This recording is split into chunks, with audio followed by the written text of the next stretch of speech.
So yun, halos 2 taon akong tumigil sa pagbablog. 2 taon na yun.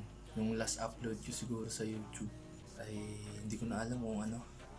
Hindi ko alam kung magbablog ako ulit. Hindi ko alam kung paano magsisimula, pero sige, tuloy natin. Marami na nangyari sa buhay-buhay, pero yun, tingin ko naman nag-grow pa rin, nag-struggle, pero natuto. Dito pa rin ako sa dorm ko. Then kasama ko yung mga classmates ko and OJT period namin yun.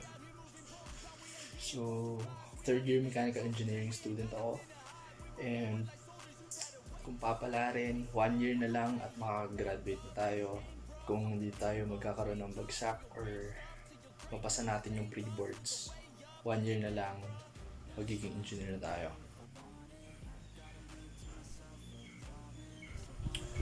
Hindi pa rin ako nakakauwi sa amin kasi ang laki ng pamasahe pag uwi ako dun.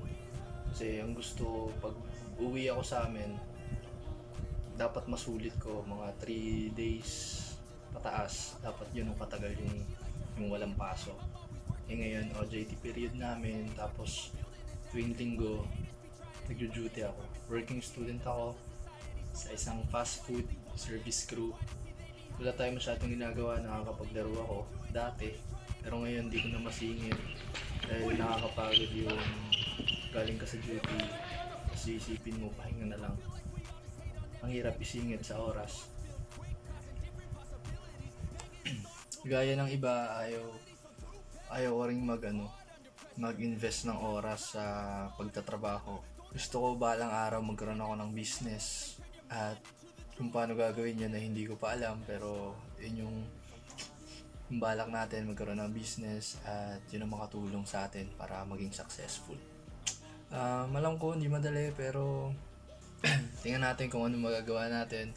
So papakita ko sa video na to kung paano yung magiging progress natin. Samahan nyo ako mag-grow, and kung paano ko gagawin yon, hayaan nyo akong i-share sa inyo yung journey na yun. Dahil nga hindi ko alam kung paano sisimulan, bumalik ulit sa pag-vlog. Nag-chat GPT ako, tinanong ko kung paano bumalik sa pag-vlog and paano ko mamotivate yung sarili ko na ituloy ito, na i-document yung life story ko. So yun, andito si ChatGPT, tinulungan ako, binigyan niya ako ng motivation, binigyan niya ako ng mga ideas at tips kung paano magiging engaging sa mga viewers yung ganitong pag-vlog.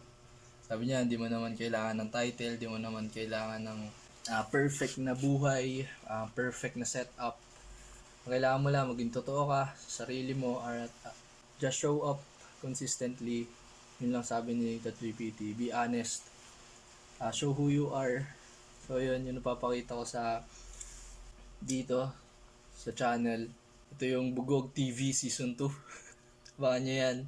So makikita nyo dito siguro sa Season 2 ay siguro masisingit ko yung paglalaro, OJT experience ko, and buhay namin dito sa apartment.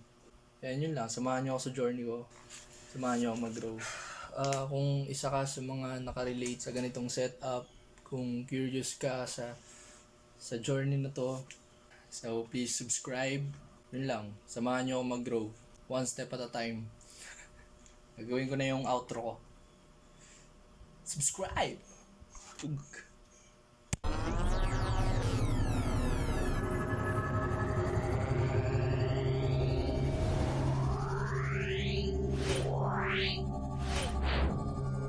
Yeah.